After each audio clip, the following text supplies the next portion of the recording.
வானொலியில் நீங்கள் கேட்டு மகிழ்ந்த தென்கட்சிக்கோ சுவாமிநாதன் அவர்களின் இந்த ஒரு தகவல் கதை தொகுப்பினை கேட்கலாம். ஒரு பெரிய கிராமம். அந்த கிராமத்தில் ஒரு பண்ணையார் வீடு.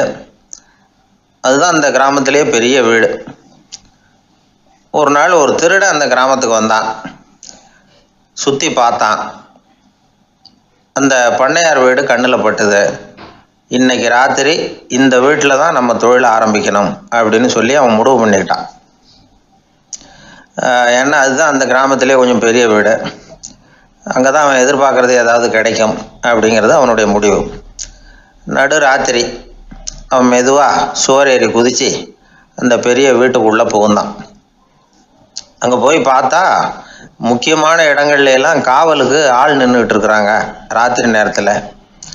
சரி, இந்த வீட்டில் நம்மால் திருட முடியாது அப்படின்னு முடிவு பண்ணிட்டு மெதுவாக வந்த வழியிலேயே திரும்பி வந்தான்.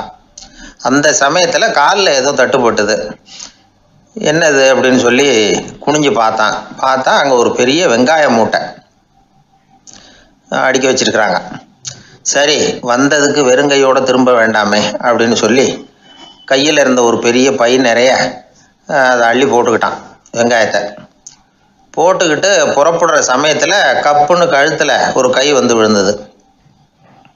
ஆள் மாட்டிக்கிட்டான். அதாவது காவலாளிகள் அவனை பிடிச்சி வச்சுக்கிட்டாங்க. மறுநாள் காலையில் அந்த திருடனை பண்ணையார் முன்னாடி கொண்டுட்டு போய் நிறுத்தினாங்க. ஐயா, இந்த ஆள் ராத்திரி நம்ம வீட்டில் திருடுறதுக்காக வந்தான்.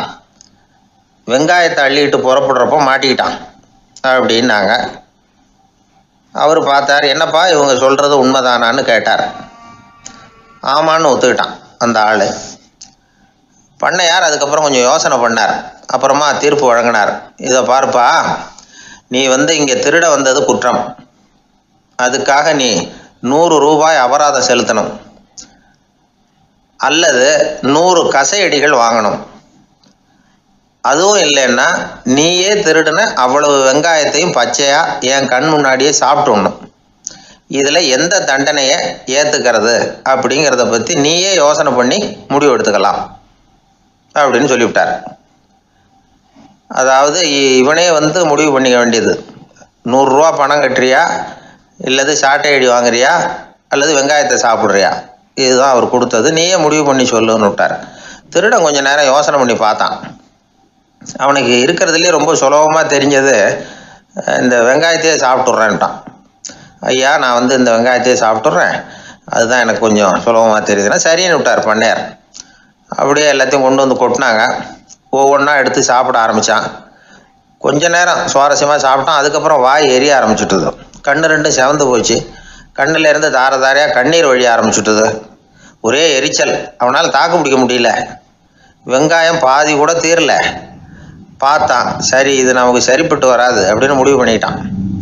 ஐயா, என்னை மன்னிச்சுக்கோங்க, இது என்னால் முடியாது போல இருக்கு, பேசாமல் எனக்கு 100 சாட்டை அடியை கொடுத்துருங்க அப்படின்னா. அவரும் சரின்னார்.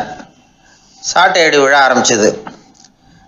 அதுவும் ஆரம்பத்தில் ஒரு மாதிரியாக இருந்தது. ஒரு 60 அடிகள் விழுற வரைக்கும் தாங்கினான். அதுக்கு மேலே அவனால் முடியல, தாக்கு பிடிக்க முடியல. ஐயா, என்னை மன்னிச்சுக்கோங்க அப்படின்னு மறுபடியும் பண்ணையார் காலில் விழுந்தான். ஐயா, இதுவும் எனக்கு சரிப்பட்டு வராது போல இருக்கு, பேசாமல் 100 ரூபா அபராதமே கட்டிவிட்றேன் அப்படின்னா. அதே மாதிரி பணத்தை எடுத்து கொடுத்துட்டு அவன் பாட்டுக்கு போனான். இப்படி ஒரு கதை உண்டு.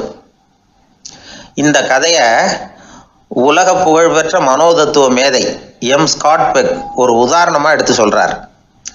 எதுக்காக அவர் எடுத்து சொல்கிறாருன்னா, இந்த முடிவெடுக்கும் திறன் அப்படிங்கிறத விளக்கிறதுக்காக.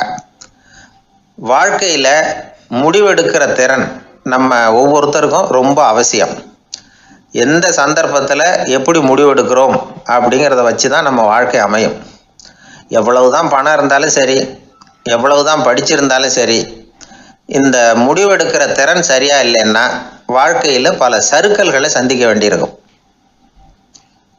நாம் முடிவுகள் எடுத்தால் அந்த முடிவுகளால் ஏற்படக்கூடிய விளைவுகளுக்கு நாம் பொறுப்பு ஏற்க வேண்டி இருக்குமே அப்படிங்கிற பயத்தினால முடிவெடுக்கிற அதிகாரத்தை பல சமயங்களில் நாம் மற்றவங்களுக்கு தாரவாத்து கொடுத்துட்றோம். நாமே முடிவெடுக்கக்கூடிய திறமையை வளர்த்துக்கிறது தான் ரொம்ப முக்கியம். ஒருத்தர் சொன்னார், சார், சின்ன சின்ன பிரச்சனைகள்ல எல்லாம் எங்கள் வீட்டில் என் மனைவி முடிவு எடுக்க விட்டுருவேன், பெரிய பிரச்சனைகள்ல எல்லாம் நான் தான் முடிவு எடுப்பேன் அப்படின்னார். பரவாயில்லையே அப்படின்னு சொல்லி சின்ன சின்ன பிரச்சனைகள்னா எதுங்க அப்படின்னு கேட்டேன். ஒன்றும் இல்லை, இந்த வீட்டு வருமானத்தை பெருக்கிறது எப்படி, வீட்டு செலவை சரி கட்டுறது எப்படி, வீட்டு செலவுக்கு வாங்கியிருக்கிற கடனை அடைக்கிறது எப்படி, இதெல்லாம் சின்ன சின்ன பிரச்சனைகள், என் மனைவிகிட்ட முடிவு எடுக்கிற விஷயத்தை விட்டுருவேன்னார். பெரிய பிரச்சனை தான் நான் எடுத்துக்குவேன்னார். அப்படின்னா பெரிய பிரச்சனைன்னா எது சார் அப்படின்னு கேட்டேன். அது என்னென்னா, இந்த உலக பொருளாதாரத்தை மேம்படுத்துறது எப்படி, 21ஆம் நூற்றாண்டில் என்னென்ன சவால்களை சந்திக்க வேண்டியிருக்கும் உலகம், இதெல்லாம் நான் பார்த்துக்குவேன் அப்படின்னார். பாருங்க, இது பிரச்சனைகள்லேருந்து தப்பிக்கிற வழி. அதனால் வாழ்க்கையில் பிரச்சனைகளை சந்திக்கிறதுக்கு தயங்கக்கூடாது. அதே மாதிரி சரியான நேரத்தில் சரியான முடிவு எடுக்கிறதுக்கு நாம் கற்றுக்கணும். அது ரொம்ப முக்கியம். அந்த மரத்தின் உச்சியில் ஒரு பறவை கூடு, ஏதோ ஒரு பறவை கூடு கட்டியிருந்தது. அது என்ன பறவைன்னா ராஜாளி. ஒரு குரங்கு அந்த மரத்து கிளையில தாவி தாவி குதிச்சுக்கிட்டு இருந்தது. அப்போது இந்த கூட்டில் இருந்த முட்டை அது கண்ணில் போட்டுவிட்டுது. அதுக்கப்புறம் அது சும்மா இருக்குமா? விளையாட்டாக ஒரு முட்டையை எடுத்தது, மரத்தை விட்டு கீழே இறங்குச்சு. கீழே ஒரு குப்பை மேட்டில் ஒரு கோழி சில முட்டைகளை அது பாட்டுக்கு இட்டு வச்சுருந்தது. குரங்கு தன் கையில் இருந்த ராஜாளி பறவையோட முட்டையை அந்த கோழி முட்டைகளோட சேர்த்து போட்டுட்டு போயிட்டுது. கோழி வந்தது, பார்த்தது, அதுக்கு ஒன்றும் வித்தியாசம் புரியல. தன்னுடைய முட்டைகளோடு சேர்த்து அந்த ராஜாளி முட்டையையும் சேர்த்து அடைகாத்துது. கொஞ்ச நாளில் குஞ்சுகள்லாம் பொரிச்சுது, எல்லாம் முட்டை விட்டு வெளியில் வந்தது. ராஜாளி பறவையோட குஞ்சு அந்த கோழி குஞ்சுகளோடவே சேர்ந்து வளர்ந்தது. மற்ற கோழி குஞ்சுகள் போலவே இதுவும் குப்பையை கிளறிச்சு புழு பூச்சிகளை சாப்பிட்டுது. காக்கைகள் தாக்கிறதுக்கு வந்ததுன்னா மற்ற கோழி குஞ்சுகள் மாதிரியே இதுவும் பயந்து போய் தாய் கோழியின் சிறகுகளுக்கு உள்ளே ஒளிஞ்சிக்கும். இப்படியே கொஞ்ச காலம் போச்சு. குஞ்சுகள்லாம் வளர்ந்து பெருசாகிட்டுது. சிலது சேவல்களாச்சு, சிலது கோழிகளாச்சு. அந்த ஒன்று மட்டும் ராஜாளி ஆச்சு. ஆனால் ஒரு விஷயம், தான் ஒரு ராஜாளிங்கிறது அந்த பறவைக்கு தெரியாது. தன்னையும் ஒரு கோழின்னே அது நினச்சிக்கிட்டு இருக்கு. அப்படி நினச்சிக்கிட்டு குப்பை மேட்டை கிளறிக்கிட்டு இருக்கு. ஒரு நாள் சாயந்தர நேரம் இந்த ராஜாளி பறவை கீழே அது பாட்டுக்கு வழக்கம் போல் குப்பையை கிளறிக்கிட்டு இருக்குது. அப்போது அண்ணாந்து பார்க்குது. வானத்தில் உயரத்தில் கூட்டமாக ராஜாளி பறவைகள் உல்லாசமாக வட்டம் அடித்து பறந்துக்கிட்டு இருக்கு. அதே இது பார்க்குது. இதுக்கு மனசுக்குள்ளே ஏக்கமாக போச்சான். அப்போது இதுக்கு ஆண்டவன் பேரில் கோபம் வந்துதான். ஆண்டவனுக்கு என் பேரில் ஏன் இந்த ஓர வஞ்சனை, என்னையும் ஒரு ராஜாளியாக படைச்சிருந்தா நானும் கூட இந்நேரம் ஆகாயத்தில் உல்லாசமாக பறந்துக்கிட்டு இருப்பேனே அப்படின்னு நினச்சி வருத்தப்பட்டு தான். இது வேடிக்கையாக இருக்குல்ல. ஒரு வகையில் பார்த்தா நாம் கூட இந்த ராஜாளி பறவை மாதிரி தான் வாழ்ந்துக்கிட்டு இருக்கோம் அப்படிங்கிறார் ஒரு உளவியல் நிபுணர். நம்மால் எவ்வளவு வேலை செய்ய முடியும் அப்படின்னு நாம் நினச்சிக்கிட்டு இருக்கிறோமோ அதை விட பல மடங்கு நம்மால் வேலை செய்ய முடியுமா, பல மடங்கு வேகமாகவும் வேலை செய்ய முடியும் அப்படிங்கிறார் அவர். நம்முடைய முழுமையான பலம் என்னங்கிறது நமக்கே தெரியறதில்ல, அதுதான் கஷ்டம். நம்முடைய பலம் தெரியாததுனால தான் நாம் எதுக்கு எடுத்தாலும் பயந்துக்கிட்டு இருக்கிறோம். ஒரு ஆள் இருந்தான், அவனுக்கு எப்படின்னா கோழியை கண்டா பயப்படுவான். ஏன் கோழியை கண்டா பயம்னா, அவனுக்கு மனசுக்குள்ள தான் ஒரு புழுன்னு நினைப்பு. தன்னை ஒரு புழுவாக நினைக்கும் பொழுது, புழுன்னா கோழி கொத்தும்ல, அதனால கோழியை கண்டு பயப்பட ஆரம்பிச்சிட்டான். இவன் நடுங்கிடுவான். எதிரில் கோழி வந்ததுன்னா உடம்பு பூரா நடுங்க ஆரம்பிச்சிடும். வீட்டில் இருக்கிறவங்க பார்த்தாங்க. இவனை அழைச்சிட்டு போய் ஒரு மனநோய் மருத்துவமனையில் சேர்த்துட்டாங்க. அங்கே உள்ள டாக்டர் இவருக்கு சிகிச்சையெல்லாம் கொடுத்தார். ஒரு வாரம் இவனை தங்க வச்சு வேண்டிய சிகிச்சையெல்லாம் கொடுத்து மன ரீதியாக அவனை மாற்றி, சரி இனிமேல் நீ வீட்டுக்கு போகலாம்னு சொல்லி அனுப்பி வச்சார். வீட்டுக்கு புறப்பட்டான். அப்போ சொன்னார், இதை பாருப்பா, நீ வீட்டுக்கு போகலாம், நேராக வீட்டுக்கு போ, நல்லா ஞாபகம் வச்சுக்கோ, இனிமேல் நீ ஒரு புழு கிடையாது, மனுஷன், தைரியமாக புறப்படு, போயிட்டு வா அப்படின்னு சொல்லி வழி அனுப்பி வச்சார். சரிங்க டாக்டர்னு சொல்லிவிட்டு இவன் புறப்பட்டு போனான். பாதி வழி போயிருப்பான். லேசாக நிமிர்ந்து பார்க்குறான், எதிரில் ஒரு கோழி வந்துக்கிட்டு இருக்கு. அது பாட்டுக்கு சாதாரணமாக நடந்து வந்துக்கிட்டு இருந்தது. அவ்வளவுதான், இவன் உடம்பு கிடுகிடுன்னு ஆட ஆரம்பிச்சுட்டுது. திரும்பி ஓடி வந்துட்டான். டாக்டர் கேட்டார், ஏன்ப்பா திரும்பி ஓடி வந்துட்டேன்னு. பாதி தூரம் போயிட்டேன் டாக்டர், எதிரில் ஒரு கோழி வந்துக்கிட்டு இருக்குது, அதான் பயமாக இருந்தது வந்துட்டேன்னா. டாக்டருக்கு ஒரு மாதிரி ஆகிடுது. அவர் சொன்னார், இதை பாருப்பா, நான் தான் சொன்னேனே, நீ ஒரு புழு இல்லை, மனுஷன். இனிமேல் நீ புழு கிடையாது, நீ ஒரு மனுஷன். நீ ஒரு புழு இல்லைங்கிறது இன்னமும் உனக்கு புரியலையா அப்படின்னார் டாக்டர். நான் புழு இல்லைங்கிறது எனக்கு தெரிஞ்சுட்டுது டாக்டர், இது அந்த கோழிக்கு தெரியுமான்னு தெரியலையே அப்படின்னா. இவெல்லாம் எந்த காலத்தில் மாறுறது? அதனால் வாழ்க்கையில் வெற்றி பெறணும் அப்படின்னு நினைக்கிறவங்க யாராக இருந்தாலும் தன்னுடைய பலம் என்ன அப்படிங்கிறத முதல்ல புரிஞ்சுக்கணும். தன்னுடைய சக்தியை புரிஞ்சுக்கிட்டவன் வெற்றி பெறுவது நிச்சயம். எது ரொம்பவும் கஷ்டமான காரியம் அப்படின்னு கேட்டார் ஒருத்தர். ஒருத்தருக்கு ஒருத்தர் சண்டை போடாமல் இருக்கிறது தான் ரொம்ப கஷ்டமான காரியம் அப்படின்னு தோணுது. ஒரு நாட்டுக்கும் இன்னொரு நாட்டுக்கும் சண்டை, நாட்டுக்குள்ளேயே ஒரு குரூப்புக்கும் இன்னொரு குரூப்புக்கும் சண்டை. ஏன் சண்டை போட்டுக்கிறீங்கன்னு கேட்டு பாருங்கள். நாங்கள் சமாதானத்துக்காக தான் சண்டை போட்டுக்கிறோம் அப்படிம்பாங்க. வாழறதுக்காக பிறந்த மனுஷன் லட்சியத்துக்காக உயிரை விட தயார் அப்படின்னு சொல்லிகிட்டு இருப்பான். அப்படி உயிரை விடுறவங்கள நாமளும் பாராட்டுவோம். ஆனால் ஒன்றுமில்லாத விஷயங்களுக்கெல்லாம் சண்டை போடுறவங்களெல்லாம் அப்படிப்பட்டவங்களையும் சரி உயிரை விடுறவங்களையும் சரி என்னென்னு சொல்கிறது? யுத்தங்களாலேயும் சண்டைகளாலேயும் நாம் அடையிறது என்னங்கிறது ஒரு பக்கம் இருக்கட்டும், இழக்கிறது என்ன தெரியுமா? ஏராளமான உயிர்கள். ரத்தம் சிந்துறதுக்கு நான் தயார் அப்படின்னு மார்தட்டி சொல்லலாம். ஆனால் ரத்தம் சிந்தினா உயிர் காத்துக்கிட்டு இருக்க தயார் இல்லை. அதாவது உயிர் நமக்காக காத்துக்கிட்டு இருக்க தயார் இல்லை. இழக்கிற ரத்தத்தை ஈடுகட்டினா தான் உயிரை காப்பாற்ற முடியும். அதனால் இது சம்மந்தமாக ஆராய்ச்சி செய்கிற கட்டாயம் ஏற்பட்டு போச்சு. அதோட விளைவாக புதுசாக ஒன்றை கண்டுபிடிச்சிருக்கிறாங்க. அதுதான் செயற்கை ரத்த பொடி. இப்போ இந்த திடீர் சாம்பார் பொடி, திடீர் ரசப்பொடி, திடீர் காப்பி பொடி இப்படிலாம் சொல்கிறோம்ல, அது மாதிரி இது திடீர் ரத்த பொடி. இஸ்ரேல் ஒரு சின்ன நாடு, மக்கள் தொகை குறைச்சல், அதோட போர்கள் வேறு. அதனால் காயம்பட்டவங்களை காப்பாற்றியே தீர வேண்டிய கட்டாயம். காப்பாற்றணும்னா ரத்த இழப்பை தடுக்கணும். அப்படின்னா உடனடியாக புது ரத்தம் செலுத்தி ஆகணும். திடீர்னு ரத்தம் வேணும்னா எங்கே போகிறது? அதுவும் கிடைக்கிற ரத்தம் சேர்கிற குரூப்பாக இருக்கணும். ஒரு வேடிக்கை பார்த்தீங்களா, நான் வேறு குரூப்பு நீ வேறு குரூப்புன்னு இவன் சண்டை போடுறான். இதில் அடிபட்டவனுக்கு ரத்தம் கொடுக்க போனால் அதுலேயும் அது வேறு வேறு குரூப்பாக இருக்குது. அது ரத்தமும் வேறு வேறு குரூப்புன்னு சொல்லிகிட்டு இருக்குது. எந்த குரூப்பு ரத்தம் வேணும்? அது உடனடியாக கிடைக்கலன்னா என்ன பண்ணுறது? இப்படிப்பட்ட கஷ்டம்லாம் நமக்கு வந்துடுது. இதுக்காக தான் விஞ்ஞானிகள் இந்த ரத்த பொடியை கண்டுபிடிச்சிருக்கிறாங்க. அதாவது ஒரு ஆள் அடிபட்டு போட்டான்னு வச்சுங்களேன், அவனுக்கு ரத்தம் கிடைக்கல, உடனே என்ன பண்ணலாம்? இந்த சுத்தப்படுத்தப்பட்ட தண்ணீரை கொஞ்சம் எடுத்துக்க வேண்டியது, அதில் இந்த ரத்த பொடியை கரைக்க வேண்டியது. இப்போ இந்த செயற்கை ரத்தம் தயாராகிட்டுது. இதை அந்த ஆள் உடம்புல ஏற்றி விட்ற வேண்டியது.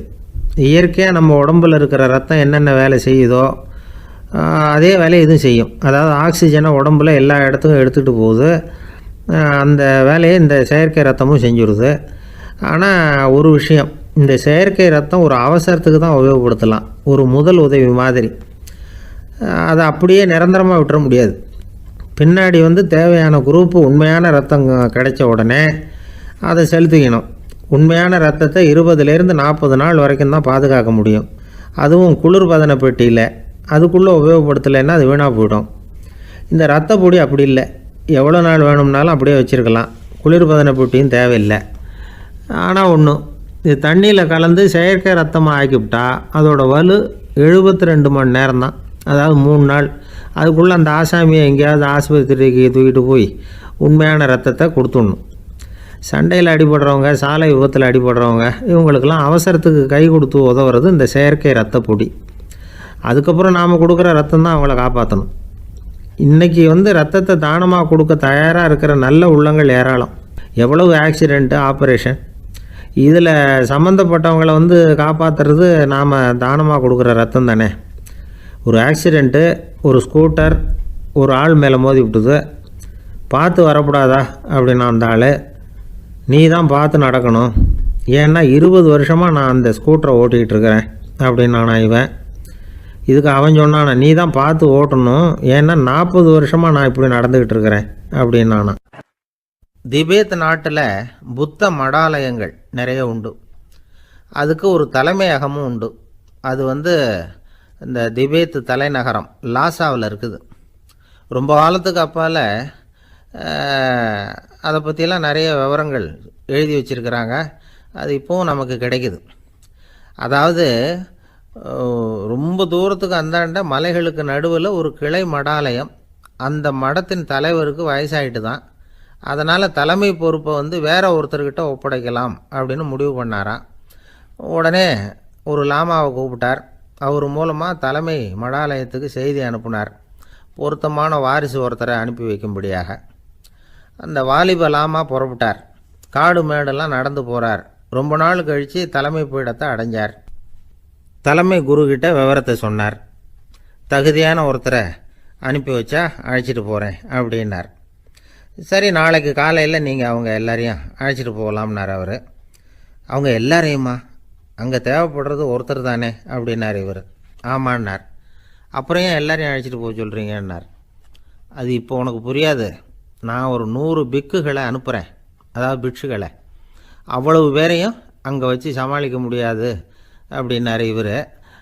இருந்தாலும் இப்போ அந்த தலைமை குரு என்ன சொன்னார்னா, அதை பற்றி கவலைப்படாத, நான் வந்து 100 பேரை அனுப்புகிறேன். அதில் 99 பேர் வழியிலேயே காணாமல் போடுவாங்க, ஒருத்தன் மட்டும்தான் வருவான். அவனும் அங்கே வந்து சேர்ந்துட்டானா நீ ரொம்ப கொடுத்து வச்சவன் அப்படின்னார். இவருக்கு ஒன்றும் புரியல. இருந்தாலும் மறுநாள் அந்த வாலிப லாமா 100 பேரை அழைச்சிக்கிட்டு புறப்பட்டார். போகிற வழியிலேயே பல பேர் அங்கங்கே பிச்சுக்கிட்டு போயிட்டாங்க. அவர் சொன்னது மாதிரியே. வழியில் அவங்க ஊர்கள் இருந்தது தான் காரணம். அப்பா அம்மாவை பார்த்துட்டு வரேன் அப்படின்னு கொஞ்சம் பேர் போனாங்க. சொந்த பந்தத்தை பார்த்துட்டு வரேன் அப்படின்னு கொஞ்சம் பேர். ஒரு வாரம் ஆச்சு. இப்போ மிஞ்சினது 10 பேர் தான். வழியில் ஒரு நகரம். அங்கே சில பிட்சுக்கள் வந்து சந்தித்தாங்க. எங்கள் மடத்து தலைவர் இறந்துட்டார், உங்களில் யாராவது ஒருத்தர் எங்களுக்கு தலைவராக முடியுமா அப்படின்னு கேட்டாங்க. 10 பேரும் தயார். அதில் ஒருத்தரை அழைச்சிக்கிட்டு அவங்க போயிட்டாங்க. இன்னொரு ஊரில் சில பேர் வந்தாங்க, வழி மறிச்சாங்க. நில்லுங்க, எங்கள் மன்னர் மகளுக்கு திருமணம், அதை நடத்தி வைக்க 3 லாமாக்கள் தேவை அப்படின்னாங்க. இப்படி கொஞ்சம் கொஞ்சமாக எல்லோரும் காலி. கடைசியில் 2 பேரும் மிஞ்சினாங்க. அங்கே ஒரு இளம்பெண் எதிரில் வந்தா. எங்கள் அப்பா வேட்டைக்கு போயிருக்கிறாரு, இன்னும் திரும்பி வரல. வீட்டில் வேறு யாரும் இல்லை, தனியாக இருக்க பயமாக இருக்குது, யாராவது ஒருத்தர் எனக்கு துணையாக இருக்கணும் அப்படின்னு கேட்டுக்கிட்டா. எங்கள் 2 பேரில் நீயே ஒருத்தரை தேர்ந்தெடுத்துக்கோ, இல்லைன்னா எங்களுக்குள்ளே சண்டை வந்துடும் அப்படின்னாங்க. இப்போ மிஞ்சினவர் ஒருத்தர். அவருக்கும் ஒரு சோதனை வந்தது. ஒரு தர்க்கவாதி எதிரில் வந்தான். உன்னோட வாதம் பண்ணணும்னா. இவனோட வாதம் பண்ணுறேன், அது முடிய ரொம்ப காலம் ஆகலாம். தர்க்கத்தில் நான் ஜெயிச்சா அங்கே வரேன், இல்லைன்னா இவருடைய சீடனை ஆகிடுவேன் அப்படின்னார் அவர். கடைசியாக அழைக்க வந்த வாலிப லாமா மட்டும் வெறுங்கையோடு திரும்பி போனார். அங்கே இருந்த வயசான மடாதிபதி கேட்டார், எத்தனை பேர் அங்கேருந்து புறப்பட்டீங்கன்னார். என்னையும் சேர்த்து 101ன்னார் அவர். நல்லது, நீயாவது திரும்பி வந்தியே, அதுதான் எனக்கு போதும். ஏன்னா நீ தான் எனக்கு உண்மையான வாரிசு. அந்த 100 பேரில் யாரும் வரமாட்டாங்க அப்படின்னார் அவர். ஏன்னா அவருக்கு தெரியும் இவர் ஒருத்தர் தான் திரும்பி வருவாருங்கிறது. திபேத்தில் ஒரு பழங்கால பழமொழி உண்டாம், 100 பேர் செல்லலாம், எப்பொழுதாவது ஒருவன் அபூர்வமாக அடைய வேண்டிய இடத்தை அடைவான். இதுதான் அந்த பழமொழி. ஒரு உன்னதமான இலக்கை அடையணும்னா அது அவ்வளவு சுலபமான காரியம் இல்லை. இந்த காலத்து மடாலயம் ஒன்று, அதில் ஒரு தலைவர், அவருக்கு வயசாகிட்டுது, தனக்கு ஒரு வாரிசை நியமிக்கணும் அப்படின்னு ஆசைப்பட்டார். ரொம்ப கஷ்டப்பட்டு ஒருத்தரை பிடிச்சார். தனக்கு வாரிசாக நியமிச்சுட்டு அவர் சமாதி ஆகிட்டார். புதுசாக பொறுப்பேற்றுக்கிட்டவர் அப்படியே உட்காந்துருந்தார். அவரை தேடிட்டு பத்திரிகை நிருபர்கள்லாம் வந்தாங்க, கேட்டாங்க. அவர் உங்கள் பொறுப்பில் வந்து அவர் பெரியவர் விட்டுட்டு போன இது எவ்வளவு சுமாராக தேரும், எவ்வளவு விட்டுட்டு போனார் அப்படின்னு கேட்டிருக்கிறாங்க. அது என்ன ஒரு 50 லட்சம் இருக்கும் அப்படின்னாராம். அவ்வளவும் பணமா அப்படின்னு கேட்டிருக்காங்க. இல்லைங்க, கடன் அப்படின்னாராம் இவர். காலை நேரம், கடற்கரை ஓரம், காலை வீசிக்கிட்டு கையை வீசிக்கிட்டு ஏதோ சண்டைக்கு போகிற சிப்பாய் மாதிரி எல்லாரும் நடந்து போயிட்டுருக்கிறாங்க, நடைப்பயிற்சி. அதில் நமக்கு தெரிஞ்ச ஒருத்தர் எதிரில் வந்தார் ரொம்ப வேகமாக. என்ன சார் வாக்கிங்க அப்படின்னு கேட்டோம். அவரால் ஆமாம்னு பதில் சொல்ல முடியல, அவ்வளவு கஷ்டம். மூச்சு விடுறதுக்கே வாயை திறந்து மூடிக்கிட்டு இருக்கிறார். எங்கே பேசுறது? கொஞ்சம் நின்று நிதானித்து மூச்சு விட்டுட்டு அதுக்கப்புறம் சொன்னார் ஆமாம் அப்படின்னு. என்ன சார் இவ்வளவு வேகம்னோ? உங்கள் பேச்சை கேட்டுவிட்டு தான் சார் நடக்க ஆரம்பித்தோம். நீங்கள் தான் அடிக்கடி சொல்லிகிட்டு இருந்தீங்க நடக்கிறது நல்லதுன்னு. அன்னையிலேருந்து ஆரம்பிச்சுட்டேன், ஆனால் ரொம்ப கஷ்டமாக இருக்குது சார். இப்போ பாருங்கள், உங்கள்கிட்ட சுலபமாக பேசக்கூட முடியல, மூச்சு வாங்குது, உடம்பு கூட வலிக்கிறது மாதிரி இருக்குது அப்படின்னு அவர் பாட்டுக்கு பேச ஆரம்பிச்சிட்டார். உங்களை யார் சார் இவ்வளவு வேகமாக நடக்க சொன்னது? வேகத்தை குறைங்க, மெதுவாக நடங்க அப்படின்னோம். நீங்கள் நடக்கிறதுனால என்னென்ன சௌகரியம்னு அன்னைக்கு சொன்னீங்களே தவிர சௌகரியமாக நடக்கிறது எப்படின்னு சொல்லலையே அப்படின்னார் அவர். இன்னமும் லேசாக மூச்சு வாங்கிக்கிட்டே சொன்னால் கூட இவர் சொல்கிறதுலேயும் ஒரு நியாயம் இருக்குது. அதனால் இந்த நடைப்பயிற்சி பண்ணுறவங்க கவனிக்க வேண்டிய சில முக்கியமான குறிப்புகள் இருக்குது.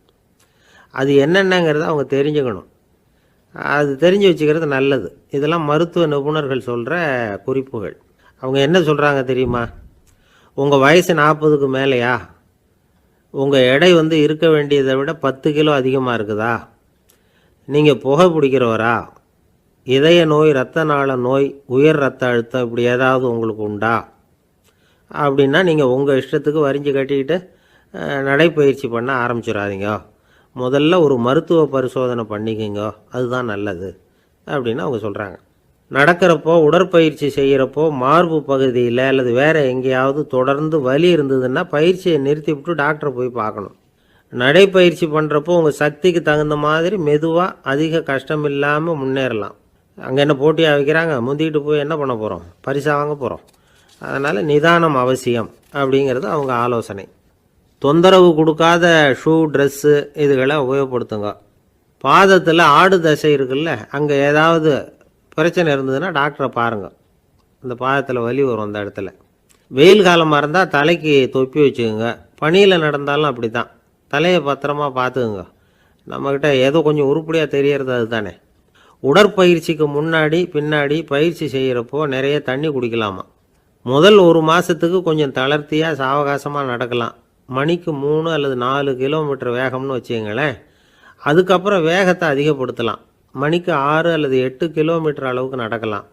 நல்லா கையை வீசிக்கிட்டு நடக்கணும். மூச்சு விடுற எண்ணிக்கை அதிகரிக்கணும். இது மாதிரி ஒரு 30 நிமிஷம் நடக்கலாம். தனியாக நடந்து போகிறதுக்கு உங்களுக்கு என்னமோ மாதிரி இருக்குதா? கூட யாரையாவது சேர்த்துக்குங்க. ஒரு குரூப்பாக சேர்ந்து போகலாம். நடக்கிறதுங்கிறத ஒரு சந்தோஷமான சமாச்சாரமாக ஆக்கிக்கணும். தினம் இப்படி நடக்க வேண்டி இருக்குதே அப்படின்னு புலம்பிக்கிட்டே போகக்கூடாது. சில பேர் நடக்கிறப்போ கடந்த காலத்தை அசை போட்டுக்கிட்டே போவாங்க. சில பேர் வருங்காலத்தை அசை போட்டுக்கிட்டே போவாங்க. சில பேர் முக்கியமான திட்டம்லாம் இப்படி நடக்கிறப்போ தான் தீர்மானம் பண்ணுவாங்க. நடக்கிறதுனால மன இறுக்கம் குறையுது, பரபரப்பு குறையுது, மன ஆற்றல் பெருகுது, தன்னம்பிக்கை வளருது, முதுமை தள்ளி போகுது, செயல்திறன் அதிகரிக்குது. இதை தவிர உடம்புக்கும் பல விதமான சௌகரியங்கள் ஏற்படுது. அதனால் இது வரைக்கும் நடக்க ஆரம்பிக்காதவங்க இனிமேல் இந்த குறிப்புகளை கவனத்தில் வச்சுக்கிட்டு நடக்க ஆரம்பிச்சுடலாம்.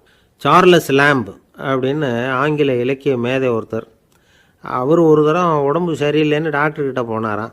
டாக்டர் அவரை பார்த்துட்டு, நீங்கள் தினமும் காலையில் வெறும் வயத்தில் நடக்கணும் அப்படின்னாராம். வெறும் வயத்தில் நடக்கிறதுக்கு நான் தயார், ஆனால் வயிறு கிடைக்கணுமே சார். யார் வயத்து மேலே நடக்கிறது டாக்டர் அப்படின்னு கேட்டாராம் இவர்.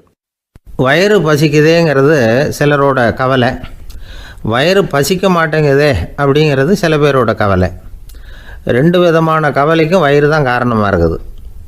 வயிறு பசிச்சதுன்னா அது இயற்கை, வயிறு பசிக்கலைன்னா அது வியாதி. ஆனால் பசியையும் நாம் பசிப்பிணி அப்படின்னு தான் சொல்லுவோம். என்ன காரணம்? வியாதியை போக்க வேண்டியது எவ்வளவு முக்கியமோ அதை விட முக்கியம் பசியை போக்க வேண்டியது.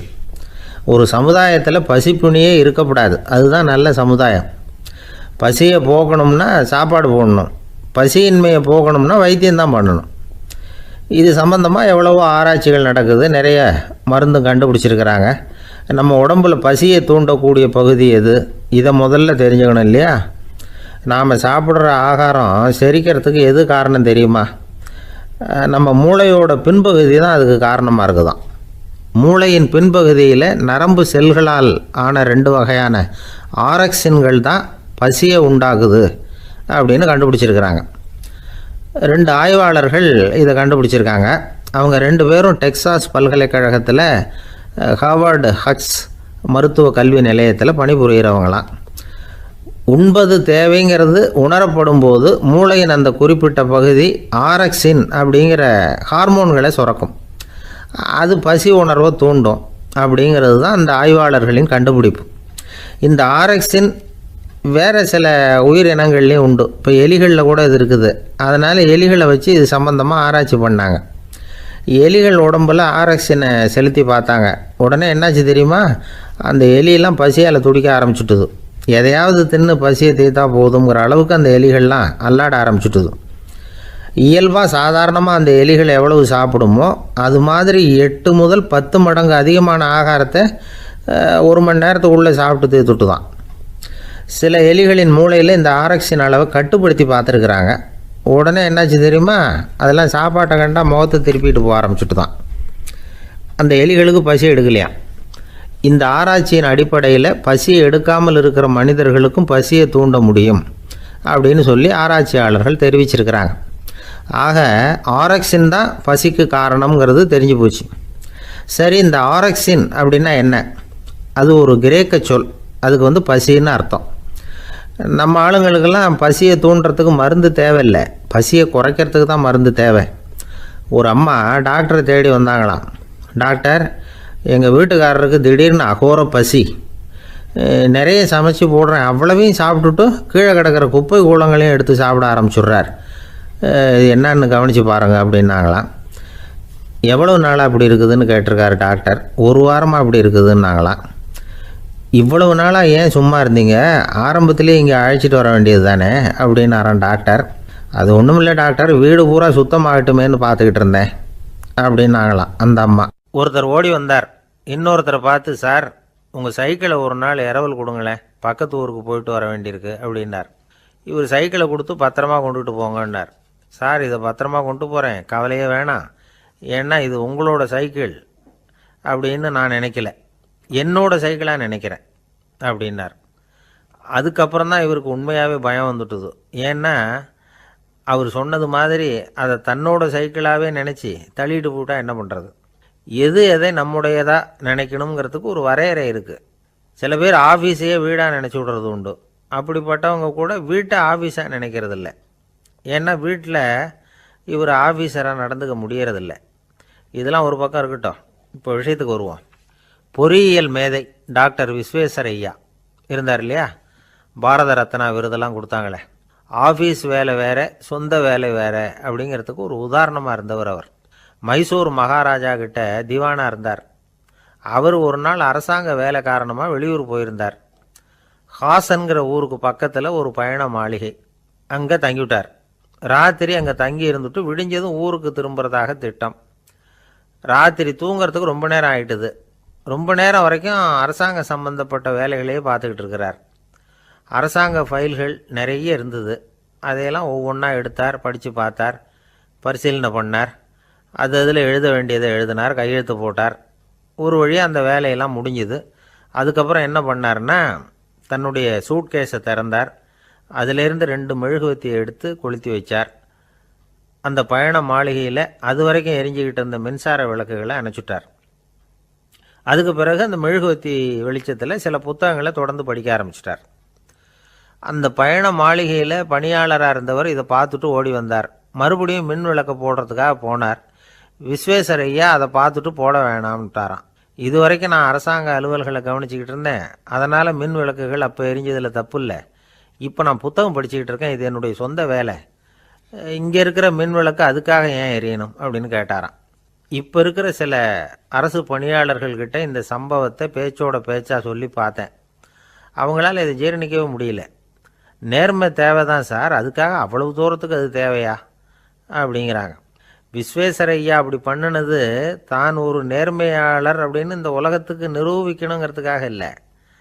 தான் அப்படி நடந்து காட்டினா தன்னை சுற்றி இருக்கிறவங்களும் அதை கேள்விப்படுறவங்களும் முடிஞ்ச அளவுக்கு பொது வாழ்க்கையில் அரசு பணியில் நேர்மையை கடைபிடிக்க முயற்சி பண்ணலாமே அப்படிங்கிறதுக்காகத்தான். இப்போவும் சில பேர் இருக்கிறாங்க, இவங்க ஆஃபீஸ் வேறு வீடு வேறேன்னு நினைக்கிறதில்ல, அவ்வளோ உரிமை. ஒருத்தர் அப்படி தான், அவருக்கு அவசரமாக 5000 ரூபா தேவைப்பட்டது. ஆஃபீஸு பணத்தை எடுத்துக்கிட்டார். அந்த நேரம் பார்த்து ஆடிட் வந்துட்டுது, ஆப்பிட்டுக்கிட்டார். விசாரணை நடக்குது. அவர் சொல்கிறார், சார் நான் நேரம் காலம் பார்க்காம ஆஃபீஸில் வேலை செய்வேன், ஏன்னா அதை என்னோடய ஆஃபீஸாக நினைக்கிறேன். அவசரத்துக்கு அந்த பணத்தை எடுத்தேன், மறுபடியும் வச்சுடலாம்னு தான் இருந்தேன், அதுக்குள்ளே இப்படி ஆகிட்டுது. நீங்கள் என்ன நினச்சாலும் சரி, நான் ஆஃபீஸ் வேறு வீடு வேறு அப்படின்னு நினைக்கிறதில்ல, அது என்னோட சுபாவம் அப்படின்னார். விசாரணை பண்ணவர் தீர்ப்பு வழங்கினார். உங்கள் சுபாவத்துக்கு மதிப்பு கொடுத்து நானும் தீர்ப்பு வழங்குறேன். நீங்கள் கொஞ்ச நாள் ஜெயிலில் இருந்துட்டு வாங்க, அது உங்களுக்கு கஷ்டமாக இருக்காதுன்னு நினைக்கிறேன். ஏன்னா அங்கே போனாலும் நீங்கள் உங்கள் சுபாவப்படி வீடு வேற ஜெயில் வேறன்னு நினைக்க மாட்டீங்க அப்படின்னாராம்.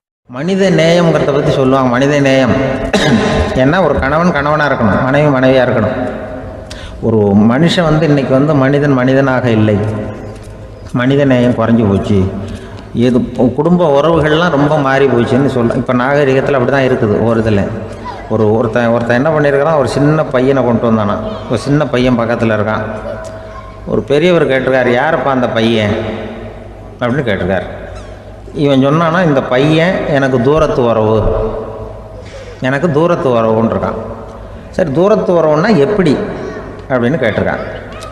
இந்த பையன் எங்கள் அப்பாவுக்கு 8வது புள்ள அப்படின்னானா. கூட பிறந்தவனே அவ்வளோ தூரமாக போயிட்டான், 8வதாக பிறந்தான். அப்படி இருக்க குடும்ப உறவுகள்ங்கிறது. மனுஷனுக்கு வந்து வேல்யூ விஞ்ஞானம் எப்படி போட்டிருக்குன்னா, ஒரு மனித உடம்பில் இருக்கிற கால்சியத்தை மட்டும் தனியாக எடுத்தால் ஒரு சின்ன ரூமுக்கு வெள்ளை அடிக்கலாமா. ஒரு மனுஷ உடம்பில் இருக்கிற பாஸ்பரஸை மட்டும் தனியாக எடுத்தால் ஒரு 40 நெருப்பு குச்சி தயார் பண்ணலாம். ஒரு மனுஷ உடம்பில் இருக்கிற இந்த கொழுப்பு சத்தை மட்டும் தனியாக எடுத்தால் ஒரு 7-8 சோப்பு கட்டி தயார் பண்ணலாம். அது மாதிரி ஒரு மனுஷ உடம்பில் இருக்கிற இரும்பு சத்தை மட்டும் தனியாக எடுத்தால் ஒரு 2 அங்குல ஆணி 2 செய்யலாம். இவ்வளவுக்கும் விலை போட்டால் 42 ரூபா 50 காசு. இதுதான் மனுஷனுக்கு விஞ்ஞானம் போட்டிருக்கிற விலை. அது எப்போ அது ஒசரும்னா, அவன் மனுஷனாக இருக்கிற வரைக்கும் இருக்கிறப்ப தான். அதுவும் செத்து போனால் அதுவும் கிடையாது, செத்து போனால் அதுவும் குறைஞ்சிரும். மிருகங்களுக்கெல்லாம் அப்படி இல்லை, செத்ததுக்கு அப்புறம் விலை கூடும். அங்கெல்லாம் எல்லா ஊர்லேயும் பார்த்திங்கன்னா உயிர் கோழி 50 ரூபா, உரிச்ச கோழி 60 ரூபான்னு போட்டிருக்கோம். செத்ததுக்கு அப்புறம் 10 ரூபா அதிகம். மனுஷனை வந்து நீ உயிர் மனுஷன் 42 ரூபா 50 காசு, செத்ததுக்கு அப்புறம் 52 ரூபான்னா நீயே வச்சுக்கிடாது, எனக்கு இது கண்டு போடும். அவன் வந்து எப்போ அவனுக்கு வேல்யூ கூடும்னா, மனிதனாக வாழும்பொழுது தான் வேல்யூ கூடும். குடும்பத்தில் வந்து அந்த பாசத்தோடு வாழணும்னு கடவுள்கிட்ட கேட்டு சொன்னாங்களே, அதுதான். இந்த சமூகங்கிறதும் ஒரு பெரிய குடும்பம்தான். அதனால தான் இந்த நாட்டுக்கு உள்ள பெருமையை எல்லாரும் ஒற்றுமையாக இருந்தால் எதையும் சாதிக்கலாம்ங்கிறது தான் இந்த நாட்டுக்கு உள்ள பெருமை. அப்படி நிரூபித்தோம். அதனால் சமூகங்கிறதும் ஒரு குடும்பம் மாதிரி இருக்கிறது தான் பெருசு. இப்போ சில இதெல்லாம் இப்போ ஜாதி மத வேறுபாடெல்லாம் வந்து நம்முடைய முன்னேற்றத்தை வந்து தடுக்கும். விலங்குகள் வந்து நம்மளோட மேலானது. அதான் ஒரு ஊரில் ஒரு சிவன் கோயில் இருந்து தான். சிவன் கோயிலில் அந்த புறாவெல்லாம் வளர்ந்துக்கிட்டு இருந்திருக்கு. அந்த மாடத்தில், சிவன் கோயில் மாடத்தில் புறாவெல்லாம் கூடியிருந்திருக்கு. உடனே அதுக்கு கும்பாபிஷேகம் பண்ணுறதுக்காக ஊரில் திட்டம் போட்டாங்க. சிவன் கோயிலுக்கு வெள்ளடிக்க ஆரம்பித்தாங்க. வர்ணம் பூச ஆரம்பித்ததும் அதுக்கு சாரம் கட்டுவாங்கள்ல, இந்த குச்சியெல்லாம் வச்சு சாரம் கட்டுவாங்க. உடனே இந்த புறாவெல்லாம் என்ன பண்ணிச்சான், இனிமேல் நம்ம இங்கே வெள்ளை அடிக்கிறாங்க, கும்பாபிஷேகம் வருது, நம்ம இங்கே குடியிருக்க முடியாது, எதிர்த்தாப்புல எங்கே போகலான்னு பார்த்துருக்கு. இந்த உயரம் கோபுரத்தில் இருந்த புறாவெல்லாம் எதிர்த்தாப்புல ஒரு மாதா கோயில் இருந்திருக்கு, சர்ச்சு. அங்கே சில மாடங்களில் புறாவெல்லாம் இருக்குது, சில மாடம் இருக்குது. உடனே நம்மளாம் அங்கே போயிடும் கொஞ்சம் காலத்துக்குன்னு எல்லாம் புறப்பட்டு இந்த மாதா கோயிலுக்கு போயிடுது. அங்கே போனால் அங்கே இருக்கிற புறாவோடு சேர்ந்து இதுவும் குடியிருந்துட்டுருக்கு. கொஞ்ச நாள் என்னாச்சு, அங்கே கிறிஸ்மஸ் வந்துட்டுது. கிறிஸ்மஸ் வந்ததும் சரி, இங்கேயும் வெள்ளடிக்க ஆரம்பிக்கிறாங்க. நம்ம மறுபடியும் எங்கடா போகிறதுன்னு பார்த்தா, அங்கே இருக்கிற புறாவோட சேர்ந்து இதுவும் சேர்ந்து நேராக ஒரு பள்ளிவாசல் இருந்தது. எதுக்கு அங்கே இருக்கிற மாடத்தில் போய் அங்கே குடியேறிட்டுது எல்லாம். அங்கே போனால் அங்கே ரமலான் மாதம் வந்து ரம்ஜானுக்காக அதையும் புதுப்பிக்க ஆரம்பித்தாங்க. இது என்ன பண்ணுறதுன்னு சொல்லி இந்த 3 செட்டு புறாவும் சேர்ந்து என்ன பண்ணிச்சு, எங்கே போகலான்னு பார்த்தா மறுபடியும் அதுக்குள்ளே இந்த சிவன் கோயிலில் கும்பாபிஷேகம் முடிஞ்சிருக்கு. அங்கே போடுவோம் எல்லாருன்னு சொல்லி எல்லா புறாவும் அந்த சிவன் கோயிலுக்கு வந்துட்டுது. அங்கே போய் மாடத்தில் அதை குடியிருந்துட்டுது. அப்போ திடீர்னு ஒரு நாள் பார்த்தா ஒரே கலவரம் பூமியில் எல்லாம் ஒருத்தன் அருவாளை தூக்கிட்டு நிற்கிறான், குச்சி எடுத்து ஒருத்தனை சுட்டுக்கிறான். ஒரே கலவரம், சத்தம், ஒரே மத கலவரம் வந்துட்டுது ஊரில். அப்போது புறாவெல்லாம் மாடத்தில் இருந்துக்கிட்டு ஒரு குஞ்சு புறா அவங்க அம்மாட்ட கேட்டு தான், இது என்ன, இந்த மனுஷனுக்கு என்னாச்சு, அவன் கத்தியை தூக்கிட்டு நிற்கிறானே அப்படின்னு கேட்டு தான். ஒரு குஞ்சு புறா அவங்க அம்மாட்ட கேட்டு தான், அம்மா புறா. இப்போ அம்மா அந்த புறா சொல்லித்தான், மனுஷனுக்கு இப்போ மதம் பிடிச்சிருக்கு, அதான் கத்தியை தூக்கிட்டு நிற்கிறான் அப்படின்ருக்கு. இப்போ நமக்கெல்லாம் பிடிக்கலையே அப்படின்னு தான். அப்போ அந்த புறா சொல்லித்தான், அந்த பாருமா, நாம் வந்து இந்த சிவன் கோயிலில் இருந்தாலும் நமக்கு புறான்னு தான் பேர், இந்த மாதா கோயிலுக்கு போனாலும் நமக்கு புறான்னு தான் பேர், பள்ளிவாசலுக்கு போனாலும் நமக்கு புறான்னு தான் பேர். அந்த மனுஷன் அப்படி இல்லை. அவன் இங்கே இருக்கிற வரைக்கும் இந்துன்னு சொல்லுவான், அங்கே மாதா கோயில் இருந்தான்னா கிறிஸ்தவன்னு சொல்லுவான், பள்ளிவாசலில் இருந்தான்னா முஸ்லீம்னு சொல்லுவான். அப்போ இப்போ குஞ்சு புறா அது என்ன இப்படி பண்ணுறாங்க மனுஷங்க, இப்போ அவங்கள விட நம்ம வசதி போல் இருக்க, நம்ம தேவலாம் போல் இருக்க அப்படின்னு தான் அந்த குஞ்சு புறா. அப்போ அந்த தாய் புறா சொல்லித்தான், உண்மை தான், அதனால தான் நம்ம மேலான இடத்துல இருக்கிறோம், அவன் கீழே நிற்கிறான் என்னமோ அப்படின்னு சொல்லித்தான். அளவுக்கு மிஞ்சினால் அமிர்தமும் நஞ்சு அப்படின்னு சொல்லுவாங்க. அது உண்மைதான். ஒருத்தருக்கு அளவுக்கு மீறிய புகழ் வந்துட்டுதுன்னு வச்சுங்க, அது கூட ஆபத்தாக போயிடுறது உண்டு. பழங்காலத்துல எல்லாம் கிரேக்க தேசத்தில் ஒரு பழக்கம் உண்டாம். அதாவது யாராவது ஒருத்தரை நாடு கடத்தணும்னா அதுக்கு ஒரு வழி உண்டு. அதாவது ஒருத்தரை நாடு கடத்தணும்னு மக்கள் விரும்புகிறாங்கன்னு வச்சுங்களேன், அவர் பேரை ஒரு மண்பாண்ட ஓட்டுச்சில்லில் எழுதி அதை ஒரு குறிப்பிட்ட பொது இடத்துல போட்டுற வேண்டியது, அவ்வளவுதான். இது மாதிரி பல பேர் போட்டுக்கிட்டே இருப்பாங்க. எல்லாம் அப்படியே குவிஞ்சு போயிடும். அந்த ஓட்டாஞ்சில்லு குவியலில் யாருடைய பேர் அதிகமாக இருக்குதோ அந்த நபரை ஒரு 10 ஆண்டுகள் நாடு கடத்தி விடுவாங்க. இது அந்த ஊர் வழக்கமாக. ஒரு நாள் அந்த குவியலுக்கு பக்கத்தில் ஒரு ஆள் நின்றுக்கிட்டு இருக்கிறான். அவன் கையில் ஒரு ஓட்டாஞ்சில்லு வச்சுருக்கிறான். அதில் யாரோட பேரையோ எழுதணும், எழுதி அந்த இடத்துல போடணுங்கிறது அவன் ஆசை. ஆனால் அவன் படிக்காதவன், அதனால் எழுத தெரியல. யாராவது அந்த வழியாக வர்றாங்களான்னு பார்த்துக்கிட்டே நின்றுக்கிட்டு இருந்தான். ஒரு பெரியவர் வந்துக்கிட்டு இருந்தார். அவர்கிட்ட ஓடினான். கையில் இருந்த மண்பாண்ட சில்லை கொடுத்தான். ஐயா, இதில் ஒரு பேர் எழுதி கொடுங்களேன்னா அந்த பெரியவர் அதை வாங்கி கையில் வச்சுக்கிட்டு, என்ன பேர் எழுதணும் சொல்லு அப்படின்னா. இவன் சொன்னான், அரிஸ்டைடிஸ் அப்படின்னு எழுதுங்க அப்படின்னா. இதை கேட்டதும் அந்த பெரியவருக்கு அதிர்ச்சி. ஏன்னா அவர் தான் அரிஸ்டைடிஸ், தத்துவ மேதை அரிஸ்டைடிஸ் அவர். இருந்தாலும் நான் தான் அதுங்கிறத காட்டிக்காமல் அந்த ஆளுகிட்ட கேட்டார். அது சரிப்பா, அரிஸ்டைடிஸ்ங்கிற பேரை எழுத சொல்கிற, அவர் உனக்கு என்ன கெடுதல் பண்ணார்? அவர் பேரை இதில் எழுத சொல்கிறியே அப்படின்னு கேட்டிருக்கார். அதுக்கு இவன் சொன்னானா, அவர் எனக்கு எந்த கெடுதலும் பண்ணலை, அவரை நான் பார்த்தது கூட இல்லை அப்படின்ட்டுருக்கான். அப்புறம் எதுக்காக அவரை நாடு கடத்தணும்னு நீ ஆசைப்படுற அப்படின்னு கேட்டிருக்கார்.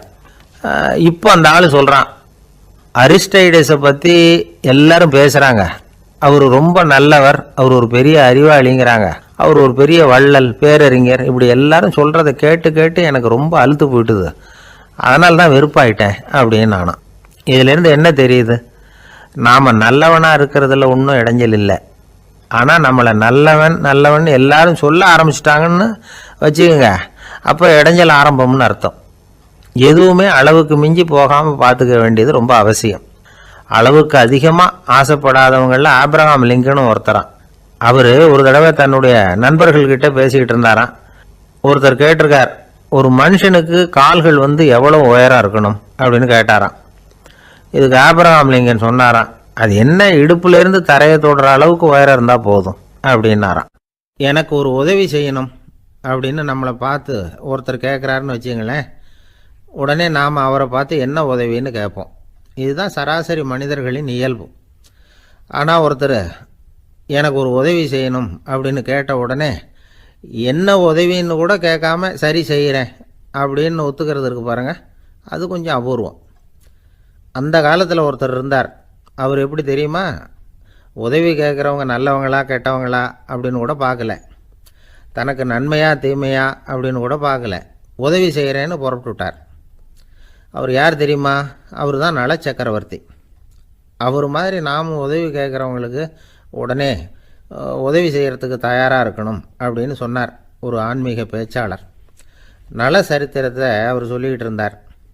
இந்திரன், அக்னி, வருணன், யமன், இவங்க 4 பேரும் நலனை பார்த்து, எங்களுக்கு நீ உதவி செய்யணும், எங்களுக்காக நீ தூது போகணும் அப்படின்னு கேட்குறாங்க. யாருக்கிட்ட தூது போகணும், என்ன காரியத்துக்காக போகணும் அப்படின்னு கேட்கணும்ல. நலன் அப்படி கேட்கவே இல்லை, உடனே சரின்னு ஒத்துக்கிறான். அதுக்கப்புறம் அவங்க விவரம் சொல்கிறாங்க, என்ன உதவி, யாருக்கிட்ட தூது போகணும் அப்படிங்கிற விவரத்தை சொல்கிறாங்க. நலனுக்கும் அப்புறம்தான் புரியுது, எந்த தமயந்தியை இவன் காதலிச்சானோ, எந்த தமயந்தின் சுயம்பரத்துக்காக இவன் போய்கிட்டு இருக்கிறானோ அந்த தமயந்தியை பார்த்து தங்களுக்காக அவகிட்ட வாதாடணும், பேசணும், தங்களில் ஒருத்தரை கல்யாணம் பண்ணிக்கும்படியாக கேட்கணும் அப்படின்னு அவங்க 4 பேரும் நலன்கிட்ட கேட்குறாங்க. இதை கேட்டதும் நலன் கொஞ்சம் கூட முகம் சுளிக்கலை, பதட்டப்படலை. நேராக தமயந்தி கிட்ட போகிறான். இந்திரன், அக்னி, வருணன், யமன் இவங்களோட சிறப்புகளை எடுத்து சொல்கிறான். இவங்களில் ஒருத்தரை கல்யாணம் பண்ணிக்கலாம் அப்படின்னு சொல்லி கேட்டுக்கிறான். ஆனால் இதுக்கு தமயந்தி சம்மதிக்கலை. சுயம்வரம் நடக்குது, அவள் நலனை தேர்ந்தெடுக்கிறா. அந்த 4 பேரும் நலனுக்கு நிறைய வரங்கள்லாம் கொடுக்குறாங்க. அதுக்கப்புறம் இப்படி போகுது கதை. இதில் நாம் கவனிக்க வேண்டியது என்னென்னா, உதவின்னு கேட்ட உடனே என்ன உதவின்னு கேட்காம சரி செய்கிறேன்னு சொன்னான் பாருங்க, அதை கொஞ்சம் சிந்திக்கணும். செய்கிறேன்னு ஒத்துக்கிட்டதுக்கு அப்புறம் அது என்ன உதவின்னு தெரிஞ்சும் முகம் சுளிக்காமல் அதை செஞ்சான் பாருங்க, அதையும் கொஞ்சம் சிந்திக்கணும். நம்மால் ஒருத்தன் ஒரு நண்பனை தேடி போனான், எனக்கு ஒரு உதவின்னா சரி சொல்லுன்னா, இப்போ உங்ககிட்ட 2 கார் இருந்தால் என்ன பண்ணுவேன்னா உடனே அதில் ஒன்று உங்ககிட்ட கொடுத்துருவேன்னா, அவன் உங்ககிட்ட 2 பங்களா இருந்தால் என்ன பண்ணுவேன்னா அதில் ஒன்று உங்ககிட்ட கொடுத்துருவேன்னா, உங்ககிட்ட 2 பேனா இருந்தால் என்ன பண்ணுவேன்னா அதில் ஒரு பேனாவை உங்ககிட்ட கொடுக்க மாட்டேன்னா அவன். ஏன்டா அப்படி சொல்கிறேன்னா, ஏன்னா இப்போ நிஜமாகவே என்கிட்ட 2 பேனா இருக்குது, அதனால் அப்படி சொல்கிறேன் அப்படின்னு நானான் அவன். ஒருத்தன் தன்னுடைய நண்பனை வழியில் பார்த்தான். என்னப்பா லெட்டர் போட்டுனே கிடச்சிதா அப்படின்னா, ஓ கிடச்சிதேன்னா அவன்.